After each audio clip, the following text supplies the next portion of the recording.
Can you hear me well at the back? Yeah, perfect. Thank you. Um, yeah, so thank you, Simon. Thank you for having me today in London Web Performance Meetup. This is my first time for this meetup. So we are going to spend some time talking about Google Lighthouse custom audits for web performance and beyond. Um, I got the new logo, you see? Cool.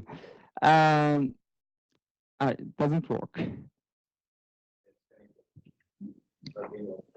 The clicker is not working. Okay. Yep. You just need to come close to me. Okay. So I'm Aymen Loukil. I'm an international SEO consultant based in France, helping companies being more visible on Google and sell more products and services. I'm also a speaker in many events about web development, web performance, and SEO. And I'm actually, the fun fact is about being an ex-developer. I stopped making development on my daily work. So please be indulgent with my quality of code. And you can read my blog or posts on aymen-loukil.com or follow me on Twitter at loukil. It's a big one. Okay. Oh. Then back to the bottom one. Okay, perfect. So talking about performance metrics, I like this slide from Tommy Everts, which says that we have many performance metrics. Very good, large spectrum of performance metrics, which makes the job of choosing the right performance metric a little bit hard. And of course, it's harder to explain to customers what metrics should we follow and what we should measure, in fact. So there are many universal metrics, such as first meaningful paint, time to interactive, speed index, etc. Very useful, but they could have some limitations. So what if the FMP, the first meaningful paint, doesn't catch what is really meaningful for the user? So other limitations of speed index or time to interactive, for example, speed index could be faked with the sliders. So if we have a slider on a page that will move on, that will give us a wrong estimation of this metric. So the point here is to choose some universal metrics like FMP, time to interactive, speed index, but complete them with custom metrics to measure what really matters for the user.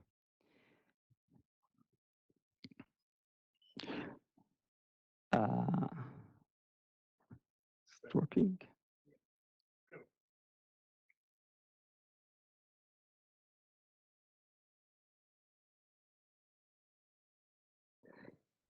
Okay. A very useful and fresh resource on web.dev. They just announced the URL yesterday on Chrome Dev Summit. It's very useful resource to understand the performance metrics and help us choosing the right ones. Of course, there is a part talking about custom performance metrics.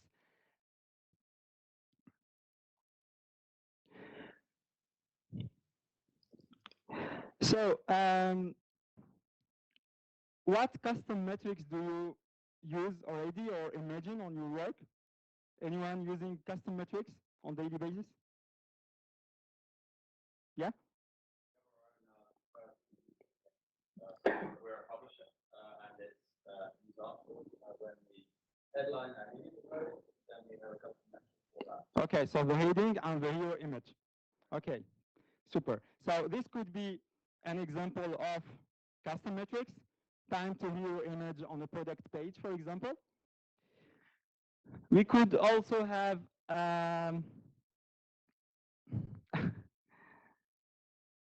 yeah. So hero paragraph or heading for publishers, news site, etc. And we could also have maybe the first second of a video. You can imagine that for YouTube or video publishers.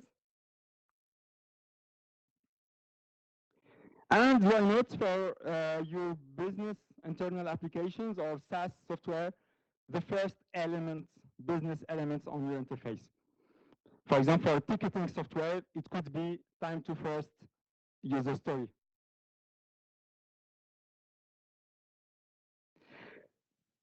Okay, so every custom metrics, we are able to measure it with Lighthouse. So in few minutes, I will show you how to do it with Google Lighthouse, which is amazing. So I will tell you my story with Lighthouse. It's kind of fun. One day I was browsing the code in the repository on GitHub, and I dropped by a recipes folder and the documentation folder. And this folder contains some quick codes to start with building cool stuff with Lighthouse. And I was crazy knowing that we are able to extend Lighthouse, which is a very nice tool for measuring many things on the web. So since Lighthouse is my favorite web performance measurement tool, and I start to imagine what we could build with this hidden gem, the ability to create custom metrics and custom audits. So what we are going to achieve after this talk is trying to extend the 5 default audit categories in Lighthouse. So here, for example, I added a category, a new one, my hero image metrics. So this is the final result, is to have a new category with custom set audits. Is it clear? Okay, let's go on. So before diving in code, let's understand and explain the architecture of Google Lighthouse. Of course, there is an npm module for Node.js, so we could use Lighthouse in a programmatic way. So Lighthouse launches a Google Chrome instance and communicates with it through a driver, which is based on DevTools protocol. Okay. At Lighthouse part, we have a gather, which will collect the data from our page and send it as an artifact to the audit part. Okay? So the audit is the part that will test and make assertion, pass, fail, and give the score to report generation part of the software. Okay? So at the end, we got our JSON or HTML report to see the results. So we need 3 things to build a custom audit. And in fact, every metric Lighthouse, every metric that Lighthouse generating today, such as the first meaningful paint or first contentful paint, is going through the same pipeline. So today, when you run Lighthouse, the gather collect the data, the audit will make asserts and give us the results in the reports. So the requirements are 1 gatherer, 1 audit, and 1 custom configuration to tell Lighthouse, hello Lighthouse, I have custom audits to run with your default ones. Okay? So, of course, we should first define our metric, our custom metric to test. This is the first step. So, like we said, maybe it's the hero image, the time to hero image, okay? And second step is, do we have the data to measure it? So ensure you have the data. And the third step is write the gather, then write the audit, and make or set up a custom configuration.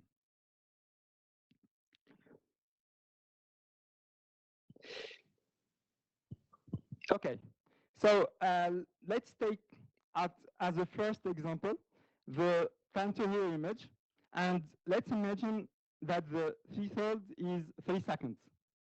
So this is our metric. Time to hero image on a product page should display loads before 3 seconds, okay?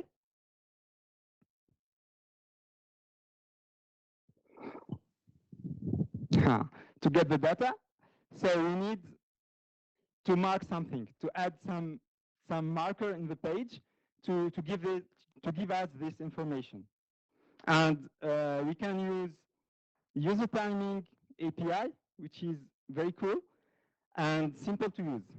So the principle is easy. We are going to add a performance mark at the level at which the image will display. Okay? So the performance.mark method, and we will give a name to our marker. So here it will be hero image. So before writing any code, we could already test this on Google Chrome console. So if you write performance get entries by name hero image, you will get this answer. And the start time value is what we are looking for. So the image is appearing at 800 milliseconds at this example. Okay?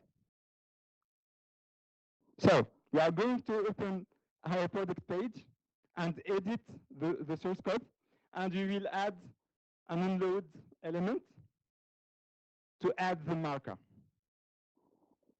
So on your main product image, we will add this marker.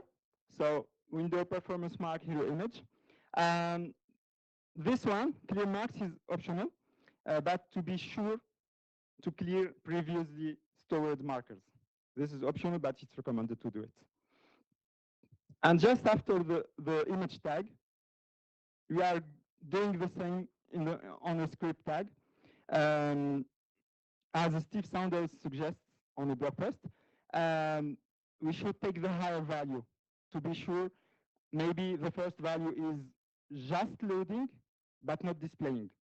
So to be sure the time at which the image was displayed, take the higher value. But it's optional in this case because we are just trying to understand how to set up. Okay, so here I'm setting a variable, my load matrix, which gets the start time value, and it's stored at our page. Okay. Okay, so now we are going to write hero image gather.js. This is our gather, which extends the default gather of Google Lighthouse. And we make an instance of the driver, and we will just gather the window.myLoadMatrix value and return it back for our audit. So the audit will catch this value and make the assertion, okay? Of course, we should export the module to be usable at different pace. I should say that the gather is able to do more complex things. But for the example, I make it stupid simple. So just getting the data and send it to the audit. But in reality, in the gather, we could make many cool stuff. So get the data, or even run some JavaScript on the page before running Lighthouse. For example, if you want to test something behind an authentication, so we are able to do it here, which is cool. So next, we should write the audit. So I'm defining here the value of the threshold. So it's 3 seconds, the max load time of my Euro image. And a custom audit has two parts. The first one is metadata, about the name of the audit, the title, failure title, and the description. And of course, we specify here the required artifacts, one or more. So here, our required artifact is time to hero image, which is our gather. Okay? So we require the data of this gather, and we define some metadata to be displayed later on the report. And the second part, so this is the real audit part. So here we are going to get the time to hero image artifact value, and we will simply test if it's below the threshold of 3 seconds, sorry. And return the result. So here, the raw value, it's load metrics, and we are going to cast on number, so the result will be 1 or 0. Clear? Okay? So gather, we send the data to the audit, and the audit sends the data to the configuration for report generation. So here we are just creating an extension of the default configuration. So we are creating a custom config file. We say that we want that Lighthouse run the default audits as well. And we specify our gather ID and our audit ID. Okay? And finally, we are creating the new category of tests. So here I'm giving this name, my hero image metrics, which will appear on the report. And this is important. So we are giving a weight on the audit. So here, if the image will load before the 3 seconds, we will have 100 as a score, and if not, it will be 0. Okay, so it's kind of you have, and also you have just one audit in this category, so the rating will be 1 for this. Okay, so now we are ready. We are going to run this custom audit, specifying the custom configuration file, and just put your product page URL. Okay. It's running. And tada, we have our report with the metric. So my hero image, we got 100 score. So our hero image is loading fast enough. And if you go down the page, you are going to see more details. But in this case, I didn't put any details. So just the audit pass. Okay. So, do we always need a gather? What do you think? No? Right. You can use the assets as the gatherers, the things that you already get from for the other Default? Yeah. Yeah, absolutely. So this is right. So it depends on what you are looking for as data, but in many cases, the default gathers of Lighthouse are sufficient. We are going to see another example that doesn't need a gather, in fact. Just the audit and use the default one. So what if we add another audit in the same category? Let's suppose it will be TTPP, which is time to product price, maybe, on the product page. So let's consider the threshold at 1 second. I want to show up the price as fast as possible. So we are going to do the same thing, and we are going to add this audit in our custom configuration. Okay? So here I'm going to give a different weighting. So the hero image will get a weighting of 2, and the price product will get a weighting of 1. So if we run the custom audits Now we have 67 as a score because, because our hero image is fast, but the price is not.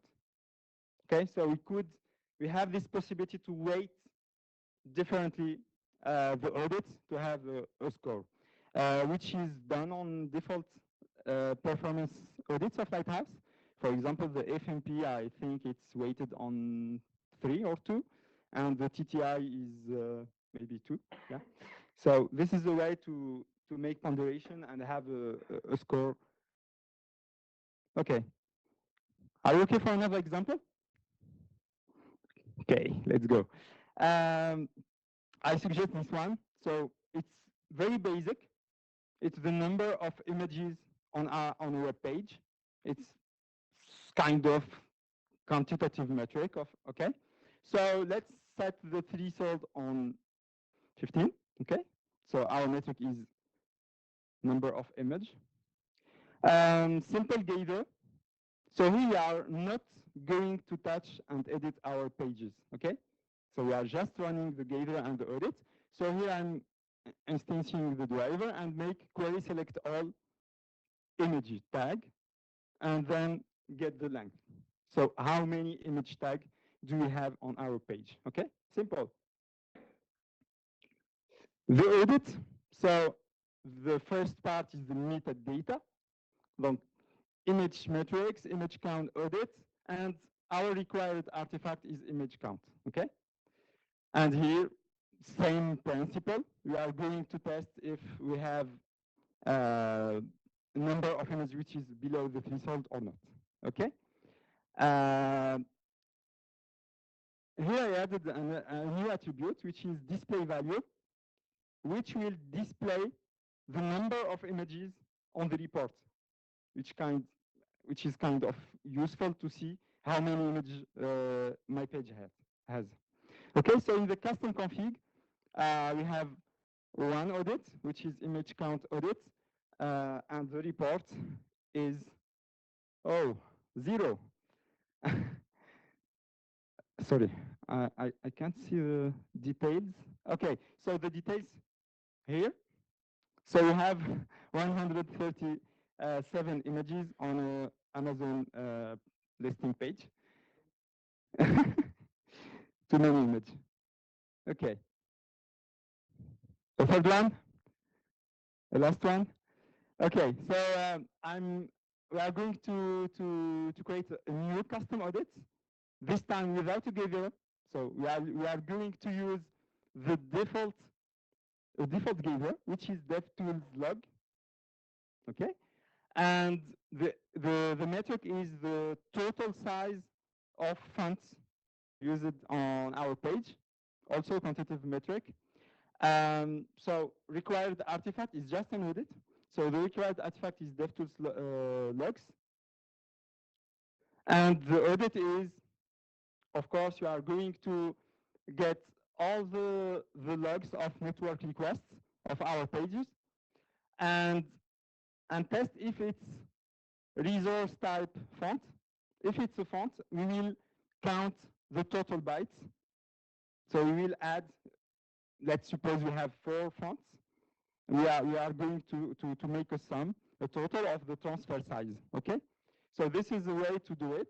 And you are going to test if it's inferior to 1 kilobytes, for example, and make this test. So here I tested on my personal website. I have just one font, and the size is 58 kilobytes, which is below the threshold, and my category font size, it's okay, 100 as a score. Okay, I want to say that I put all the code examples on my GitHub repository, so you could make better custom metrics starting from these basic examples. And another way to extend Lighthouse capabilities is about creating plugin. The result will be similar, but it's another way to organize a group of audits and putting them.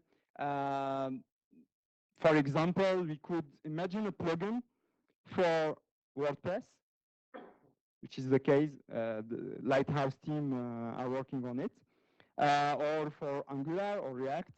So we could create a plugin which will be able to install it in parallel as a dependency for Lighthouse. Okay, so we organize all our audits on a plugin. So you could check the recipe for this. It's another way to extend the Lighthouse. Oh, too fast. Okay. For defining the custom metrics, for brainstorming about them, there are a bunch of useful APIs. For example, in the first one, we used user timing API, but there are others, for example, performance observer, which is very useful. Long tasks API, for example, for taking the long task on the page and creating a custom metric about it, or element timing API or server timing API. All of those API allow us to imagine new custom metrics depending on the business needs and the user. Okay? And of course, custom audits and custom metrics, we could measure them and create them with other tools. Web page tests already have this functionality, which is very, very nice. Thank you, Patrick. We have ECMA Impulse, which supports custom metrics, debug isn't it? And SpeedCurve. So there are other alternatives depending on your needs, on your needs for custom metrics. Okay, so we have many, many cases and many use cases for custom metrics. Try mainly to focus on the user. What are the hero elements? What does matter the most for the user? This is the question to answer to define your custom metrics. Try to correlate them with business metrics, for example, bounce rate, revenue, conversion rate, and try to follow these custom metrics all the time and see if it correlates. It's in fact a good way to set up a performance culture in the enterprise, to encourage teams to work on and enhance custom metrics. And of course, the good thing is Lighthouse CI, which is launched at Chrome Dev Summit. Very, very cool interface. So we could plug this with your GitHub, for example, and make measures every commit before merging code to master. This is so useful to compare how we are performing, and it helps as for sustaining efforts on performance.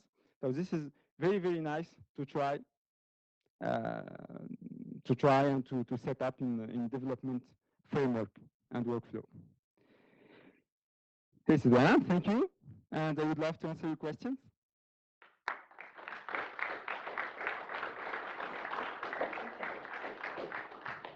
So your example one was obviously like showing an image, but example 2 and 3 were both kind of performance budgets. Yeah. So why would you choose to use custom metrics instead of using Lighthouse's built-in performance budget support? Yeah, good question. It was for illustrating examples. Of course, the Lighthouse wallet budget existed, and it's very, very, very nice. But this is just for exploring the artifacts and how to use them to build other custom metrics. Yeah. How would you do? Oh, sorry. How would you do this for? Say you've got multiple products with multiple domains. Could you actually have separate audits for different domains, all in a single file? URL, you run these audits and custom audits, and another URL, another set of audits. I think the one of approaches is about categorizing your pages. So let's say product pages, product listing pages, static ones, editorial, blog, etc. And don't test everything. So the point is to make samples and try to enhance over time, make increments of enhancement. Of course, there is an aspect on Lighthouse is about variability, which is kind of challenging. The score moves sometimes, so try to well isolate the testing environment on lab synthetic tests to have the less variability possible. But yeah, creating types of page, taking samples, validate the results with the field from Google Chrome Experience Report, which is a real user monitoring database, open for everyone. So this is the idea. So could it detect the URL and then run a set of audits depending on that when you run it, for example? Yeah. You could, for example, prove it on a set of a URL and then configure it. For example, Lighthouse CI, in the configuration, there is a possibility to set the URLs, the group of URLs, and automate things, which is very, very useful. Other questions?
Hey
everyone. So I'm going to talk about different ways that you can slow down your network. I talk about different ways you can slow down your network for testing and kind of getting metrics that are more reflective of what your users are seeing.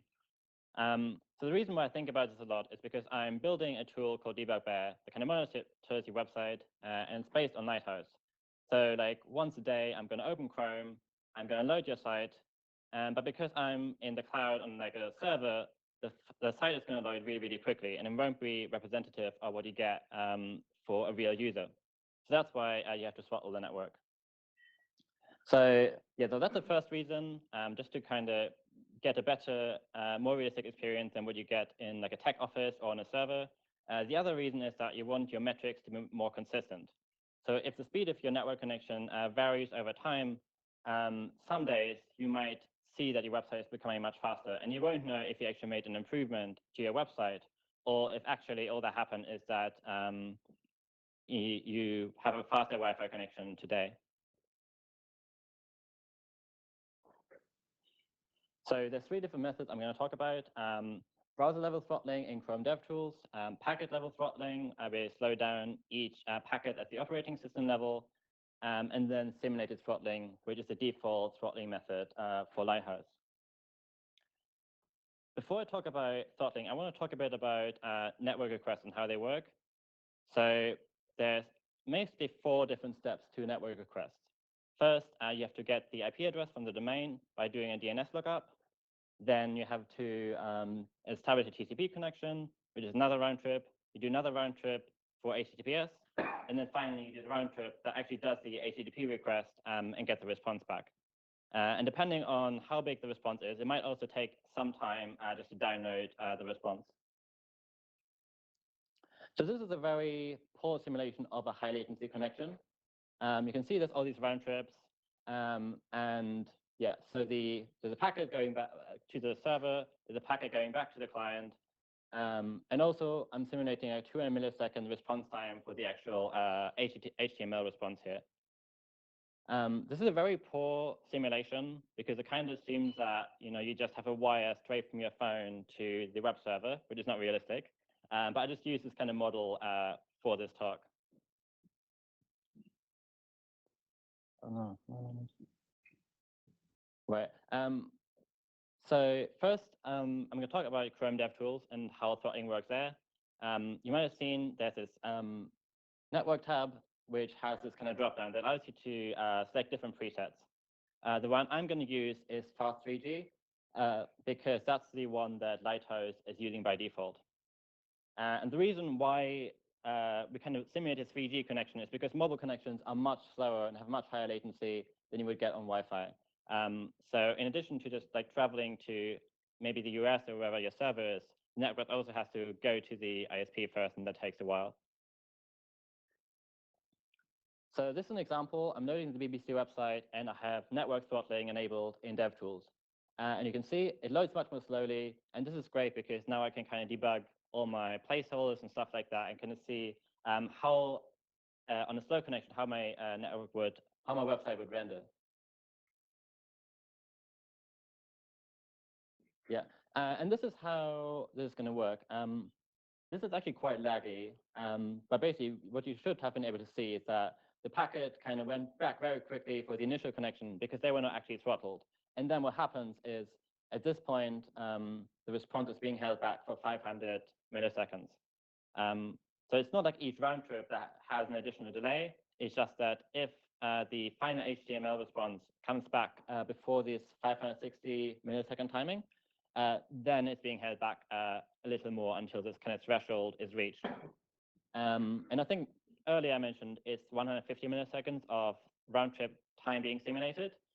The reason why DevTools actually uses this 560 millisecond threshold is because it knows that it doesn't actually slow down each threshold. So it kind of uses multiplier to get a more accurate number here. So I was using that initially when I was building debug bear. Until one day I kind of started showing this kind of TTFB chart, and I noticed that it doesn't really tell you anything. And the main reason for that is that it doesn't actually, it's because a lot of the variations in time to first byte are kind of overlap because of this minimum value. So you won't actually notice if your website, if your server takes 500 extra milliseconds to respond, because it would just be bumped up to the same very consistent 500 something millisecond threshold.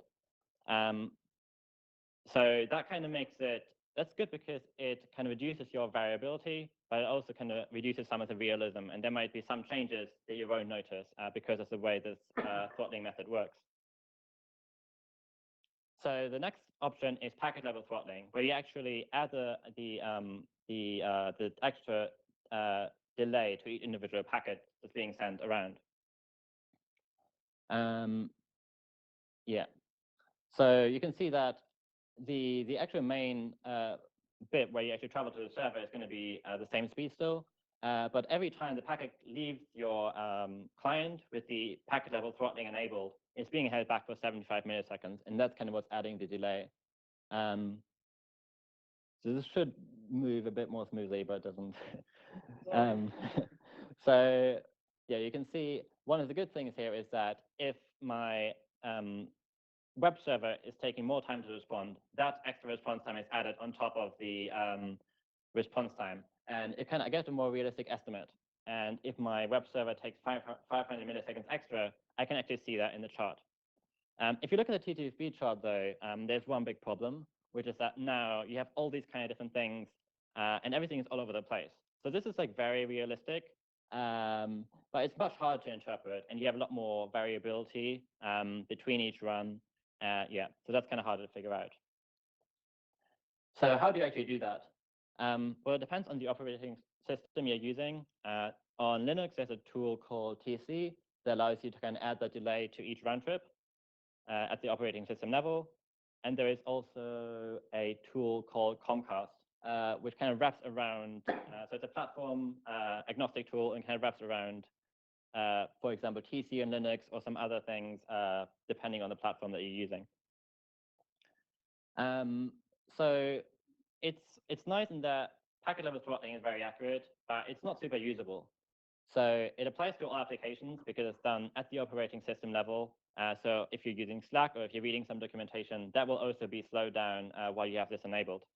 Also, it requires admin access just because, again, it's doing this at the operating system level. And finally, the commands depend on the system. And while Comcast, for example, works fine on my MacBook, I haven't had any luck actually getting it to work on a server. So last option I'm going to talk about is simulated throttling, which is what Lighthouse uses by default. So if you run Lighthouse, there's lots of different ways to run it. But in this case, I'm using the audits tab in Chrome DevTools. You can see by default, it's uses simulated slow 4G. If you select applied slow, that is the DevTools throttling that I talked about earlier. And now what's going to happen is that actually, it does not do any throttling at the time when you're analyzing the page. So instead, it just does an unthrottled connection. It collects all the data, and then it looks at the data and tries to simulate throttling on top of this. So I have this waterfall chart of this like simple React application. I have the initial document request. I have two JavaScript files I'm loading. And then once those two JavaScript files are loaded, I run some JavaScript that actually renders my application. So without any throttling, the data the Lighthouse captures is that it's going to take 460 milliseconds for the first contentful paint.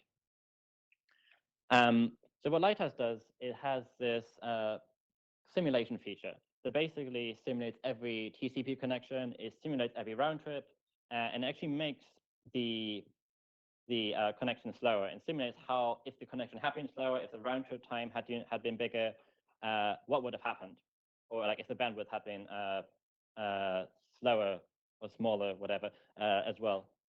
And you can see it kind of has this main dependency graph there. That basically means that basically describes like how this how this works. So you can see the two JavaScript requests, they're dependent on the main document request. The JavaScript that's being executed relies on the two JavaScript files being loaded. And then the paint event relies on the JavaScript kind of finishing execution. So what Lighthouse does, it kind of simulates how long this would take on a slower connection. If you can click maybe a few times, I think, Simon. Yeah. So it kind of says, well, the DNS lookup is going to take 2 round trips, and the round trips are going to be about 150 milliseconds each. So that's the time it takes. It's going to say, well, we do the same thing for app.js. In the case of app.js, we don't need the extra round trip to do the DNS and everything because we can reuse the TCP connection that we already have. And then for CDN.js, CDN.com, we do the round trips. And then finally, also, it's not just for network that we simulate the throttling. If my JavaScript takes maybe 50 milliseconds, we're just going to multiply that by 4 because that's kind of more realistic for a mobile device. And now the actual time to first contentful paint is going to be 2.3 seconds. So we don't actually have to do the throttling, kind of watch the page load and wait for all of that. We can just do it much more quickly. And there are two. Oh, yeah.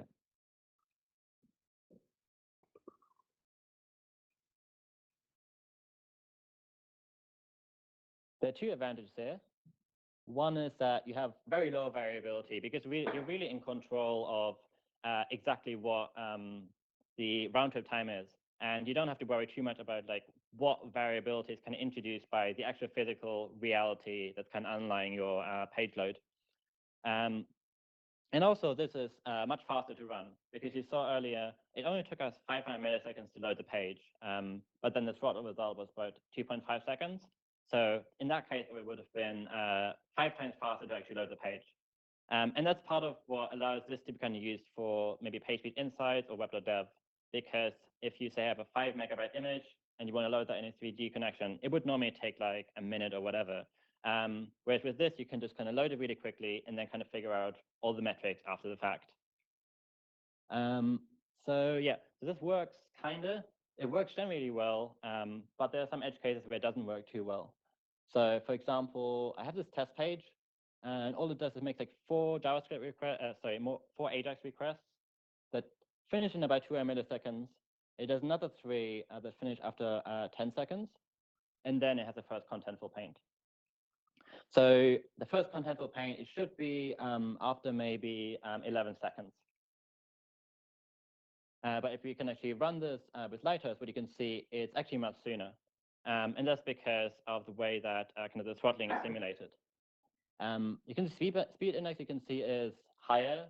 I'm not sure exactly why, but I assume that's because the speed index is simulated in a different way.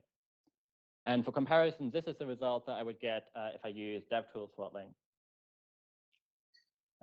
So to kind of explain the result we just got, it's because to reduce variability, Lighthouse doesn't kind of simulate the server response time for each individual request.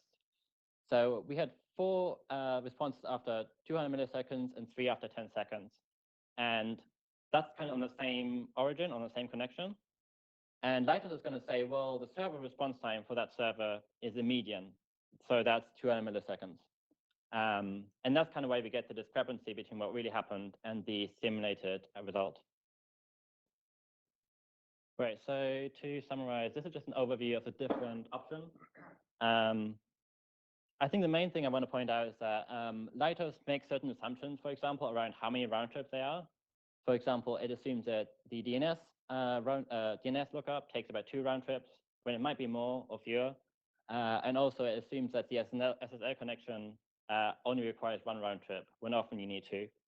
So you kind of sacrifice some of the accuracy to run it faster and get reduced variability. I haven't talked about the kind of bandwidth throttling so far, just because it's kind of boring, because it's pretty easy to implement, and it's pretty consistent across the different methods that I talked about. If you want to know more about the different methods, Lighthouse has published this doc that kind of compares a bunch of different options. And one that I didn't mention here is the TS proxy one. So that's like a proxy that is similar to kind of the packet level throttling, but it just kind of delays the round trip at a proxy rather than doing on the machine that you're actually running Lighthouse on. Lighthouse also has some information on like variability and accuracy and how that depends on the different throttling methods. So here you can see accuracy the most accurate is web page test throttled, which is packet level, followed by DevTools throttled, followed by Lantern. And Lantern is a name that Lighthouse uses for the simulated throttling. A while ago, I also wrote a blog post about this that you can find here that kind of summarizes all of this information. And yeah, so you have to, if you don't go here, if you go here, that's bad because it's like I control the slides and you can't change the slides. If you go to MZ-throttling, that's better. And there you can find the slides and look up any other information you want. Thank you.